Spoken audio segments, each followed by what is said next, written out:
Dan ketika mereka sampai di lantai 2 rumah tersebut, mereka membuka sedikit pintunya itu, mereka mencium bau busuk. Tante Ira dihubungi oleh seorang teman Ira di kampus melalui DM Instagram yang mengatakan bahwa Ira ini sudah lebih dari seminggu tidak masuk kuliah. Waktu Om Oki ini sampai di dapur, Om Oki ini sangat shock. Karena kalian tahu, kondisi Mahira ini ditemukan dalam kondisi sudah tidak bernyawa, terlentang di lantai dengan kondisi yang sangat mengenaskan.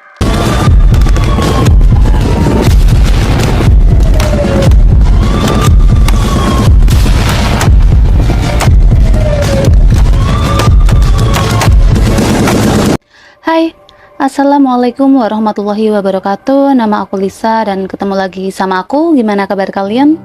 Malam ini aku bakal bawain sebuah kasus yang di-request oleh friend Lisa, yaitu tentang seorang mahasiswi USU yang ditemukan meninggal di dapur rumahnya. So, nggak usah nunggu lama, langsung aja kita masuk ke pembahasannya. Let's go. Seperti biasa, sebelum kita masuk ke kasusnya, kita bakal bahas dulu latar belakang dari korban ini.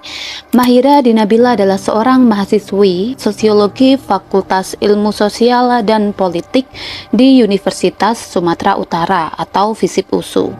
Ia lahir di Medan pada 23 September 2003, anak keempat dari 5 bersaudara dan orang tua kandungnya bernama Pariono dan Nur Afni. Keluarga kandung dari Mahira ini bisa dibilang maaf kurang mampu, dan atas saran kakek dan neneknya sejak ia berumur 4 bulan, ia diasuh oleh pamannya atau kakak dari ibunya yang bernama Mawardi.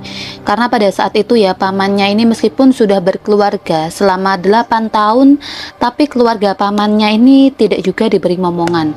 Jadi Mahira ini kayak dijadiin anak pancingan kayak gitu ya. Tapi sayangnya bukannya menjalin hubungan baik dengan keluarga kandung Mahira atau keluarga Pak Pariono, ayah angkat dari Mahira ini yaitu Mawardi tadi malah kayak memutus hubungan antara anak kandung antara Mahira dengan keluarga kandungnya. Bahkan Mahira ini dilarang untuk menemui keluarga kandungnya. Menurut keterangan dari Pak Pariono sendiri, Mahira ini tidak pernah bertemu dengan keluarga kandungnya sejak ia berumur 4 bulan hingga ia berumur 19 tahun. Oh ya, sebenarnya Mahira ini sempat dikembalikan ke keluarga kandungnya oleh ibu angkatnya yang bernama Yuli, tapi entah kenapa Mahira ini kembali diambil oleh Mawardi atau ayah angkatnya tadi. Jadi bisa dibilang hubungan antara keluarga kandung Mahira dengan keluarga angkatnya ini kurang baik, meskipun masih dibilang mereka itu satu keluarga kayak gitu. Nah, ternyata selain tidak menjalin hubungan baik dengan keluarga kandung Mahira, ayah angkat dari Mahira atau Mawardi ini juga memiliki hubungan yang kurang baik dengan istrinya atau Bu Yuli tadi. Bahkan pada suatu kesempatan, Mawardi ini sempat ditahan atau dipenjara karena kekerasan dalam rumah tangga atau KDRT. Puncaknya di tahun 2016, Mawardi dan juga Yuli ini memutuskan untuk bercerai. Dan 4 tahun kemudian, tepatnya di tahun 2020, Bu Yuli atau ibu angkat dari Mahira ini meninggal. Pada saat itu ayah angkat dari Mahira atau Mawardi memutuskan untuk menikah kembali dan tinggal bersama istri barunya. Sedangkan Mahira sendiri memutuskan untuk tinggal sendiri di rumah peninggalan dari ibunya.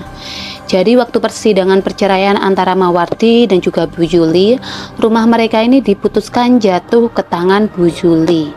Dan akhirnya waktu Bu Yuli meninggal, ia meninggalkan rumah tersebut untuk Mahira. Jadi kalau ada kabar Mahira ini ngekos, ini nggak bener ya. Yang bener itu adalah ia tinggal di rumahnya sendiri atau lebih tepatnya rumah warisan dari ibu angkatnya. Oh ya, sebenarnya Ira ini tuh diduga tidak diizinkan oleh ayah angkatnya untuk menemui keluarga kandungnya maupun keluarga angkat dari ibunya jika ia ingin dibiayai kuliah oleh ayah angkatnya. Jadi dugaannya tuh emang dilarang aja ketemu sama keluarga lain sama ayah angkatnya dan istri barunya ini. Nah oke, itu tadi sedikit latar belakang dari Ira, dan sekarang kita masuk ke hari dimana ditemukannya jasad dari Ira ini. Let's go.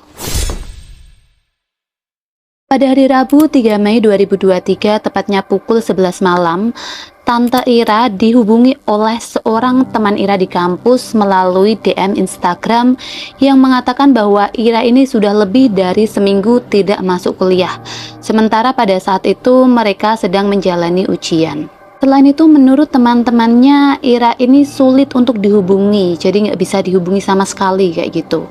Nah, teman-temannya ini kan khawatir, apalagi waktu itu pas ujian ya, karena Ira ini kan biasanya aktif-aktif aja di kampus. Kenapa kok ini tiba-tiba ngilang, nggak bisa dihubungi, apalagi Ira ini kan tinggal sendirian. Nah, karena itulah salah seorang temannya ini berinisiatif untuk menghubungi Instagram dari tantenya untuk menanyakan kondisi dari Ira. Nah, habis baca DM Instagram dari temennya Ira tadi, tantenya ini pun bilang ke suaminya atau ke omnya Ira yang bernama Om Oki.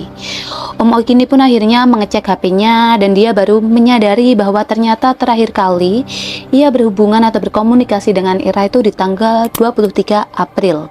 Jadi udah cukup lama nggak komunikasi sama ponakannya ini ya. Akhirnya tante dan juga omnya Ira ini berinisiatif untuk mengecek keadaan rumahnya Ira yang terletak di Komplek Rivera, Kecamatan Medan Amplas, Kota Medan. Nah, pergilah mereka naik mobil tuh ke rumahnya Ira. Dan waktu mereka sampai di rumah Ira ini dalam keadaan gelap, tapi kendaraan atau motornya Ira ini terparkir di teras rumahnya. Waktu mereka lihat, pagar rumahnya Ira ini tergembok dari luar. Diingat ya, tergembok dari luar. Nah, biasanya kan kalau kita lihat motor terparkir di halaman atau di teras rumah orang kan kita mikirnya pasti orangnya ini ada di dalam kan. Nah, pada saat itu pun tantenya Ira ini mencoba untuk memanggil-manggil Ira. Tapi dipanggil dan dipanggil, Ira ini nggak nyaut, nggak keluar, nggak juga menunjukkan batang hidungnya. Akhirnya karena khawatir, pamannya ini pergi ke Satpam Komplek. Dan akhirnya dari Satpam Komplek ini mereka kembali lagi ke rumahnya Ira. Pada saat itu mereka cukup sulit untuk masuk ke rumah Ira ini karena seperti yang aku bilang tadi, rumahnya ini digembok dari luar dan juga pagarnya itu tuh sampai atas gitu ya, jadi sulit mau loncat juga nggak bisa. Nah, Oki atau omnya Ira ini pun melihat ada tangga di tempat tetangganya Ira, jadi di samping rumahnya Ira ini tuh ada rumah yang tangganya ada di luar. Mereka pun meminta izin melewati tangga itu untuk masuk ke rumahnya Ira melalui lantai 2. Dan ketika mereka sampai di lantai 2 rumah tersebut, mereka membuka sedikit pintunya itu, mereka mencium bau busuk. Nah, di sini omnya Ira atau Om Oki ini udah pikirannya wah macem-macem, udah negative thinking. Udah ya mikirnya pasti ada apa-apa lah kalau ada bau busuk kayak gitu. Mereka pun memanggil kepala lingkungan sekitar atau bisa dibilang Pak RT, Pak RW kayak gitu ya. Karena mereka berencana untuk masuk ke rumahnya Ira ini dengan merusak gembok yang ada di pagarnya Ira. Dan entah kapan, entah dari mana, ayah angkat dari Ira atau Pak Mawardi ini tiba-tiba ada di situ bersama istri barunya dan juga anaknya. Kemudian mereka mengambil palu dan merusak gembok rumah dari Ira ini. Setelah berhasil dibuka, mereka pun masuk ke rumah tersebut. Dan ternyata pintu depan rumahnya Mahira ini dalam kondisi tidak terkunci. Pada saat itu Om Oki ini sempat menyalakan senter HP-nya karena seperti yang aku bilang tadi, lampu di rumahnya Mahira ini padam atau lampunya tuh mati. Jadi rumahnya ini tuh dalam kondisi gelap. Tapi beda sama ayah angkatnya Mahira atau Mawardi. Ia ini entah ya langsung set gitu masuk ke rumah menuju ke dapur. Tiba-tiba habis dari dapur, Mawardi ini keluar lagi dan dengan ekspresi datar dia bilang kayak gini. Wah, si Ira kepleset di. Kan orang Medan ya ngomongnya kayak gitu, bener gak sih? Nah, mendengar perkataan dari Mawardi ini, Pak Oki atau Om Oki ini kan cepet-cepet ke dapur tuh. Dan waktu Om Oki ini sampai di dapur, Om Oki ini sangat shock. Karena kalian tahu, kondisi Mahira ini ditemukan dalam kondisi sudah tidak bernyawa, terlentang di lantai, dengan kondisi yang sangat mengenaskan. Menurut keterangan dari Om Oki, kondisi jasad dari Mahira ini ditemukan dalam kondisi, maaf ya, kepalanya tinggal tengkorak, kaki kanannya kayak melepuh, dan kaki kiri terdapat luka seperti luka bakar, jadi kayak gosong kayak gitu. Selain itu, di lantai tempat Mahira ini meninggal terlihat menguning seperti bekas terbakar. Di sana juga ditemukan baygon tidak jauh dari jasadnya Mahira ini, sebuah bolpen dan sebuah surat bunuh diri yang diduga ditulis oleh Mahira. Surat ini kurang lebih berisi tentang kekecewaannya Mahira terhadap bapak angkatnya yang telah meninggalkannya sendirian. Karena itulah dugaan awalnya Mahira ini menghabisi nyawanya sendiri atau bunuh diri. Karena selain tadi ditemukan surat, di rumahnya ini juga tidak ditemukan tanda-tanda kerusakan. Keluarga pun akhirnya melaporkan ke kepolisian setempat.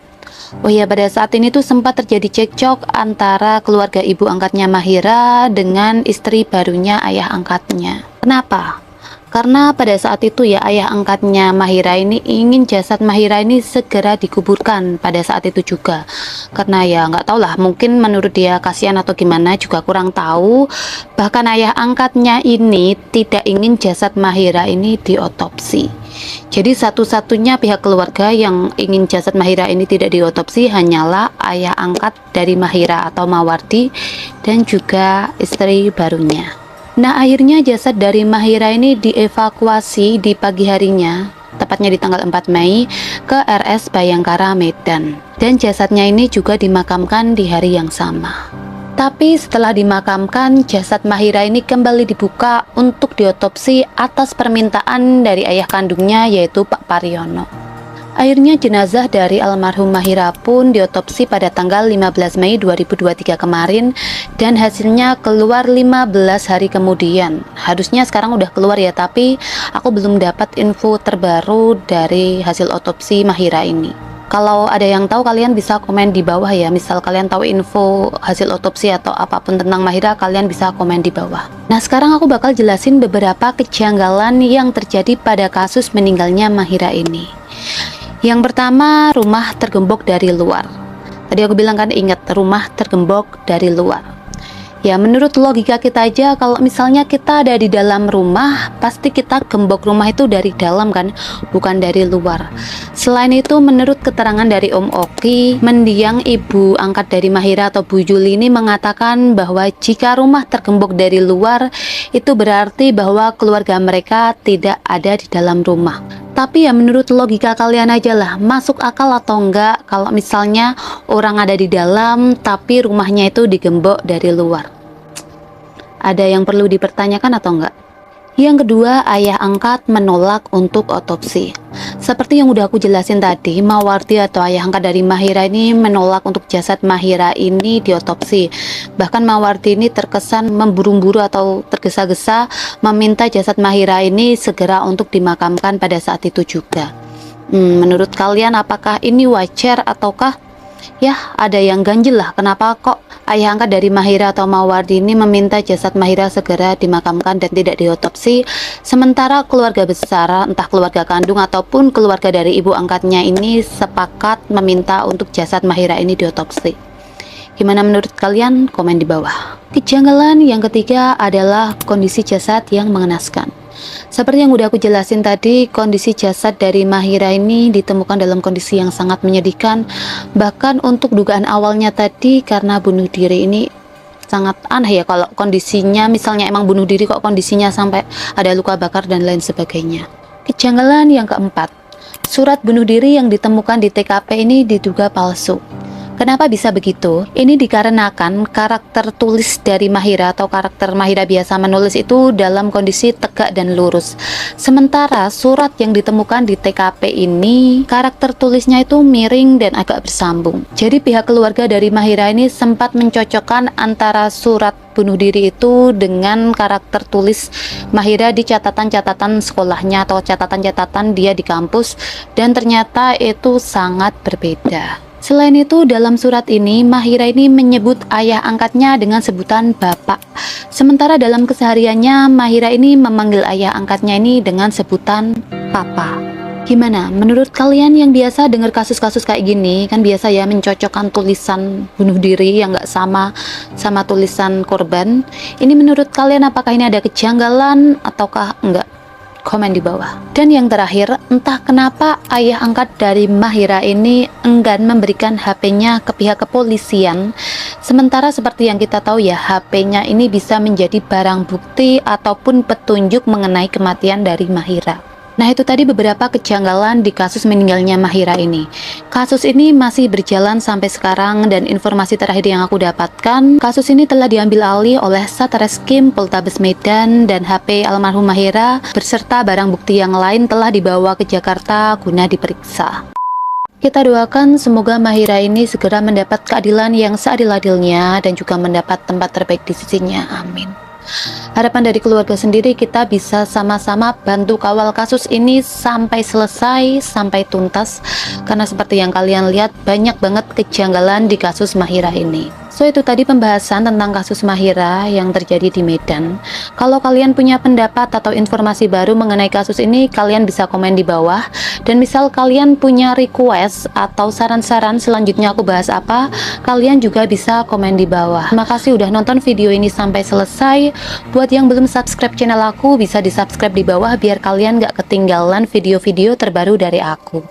See you at the next video. Thank you terima kasih. Bye. Assalamualaikum. 926끝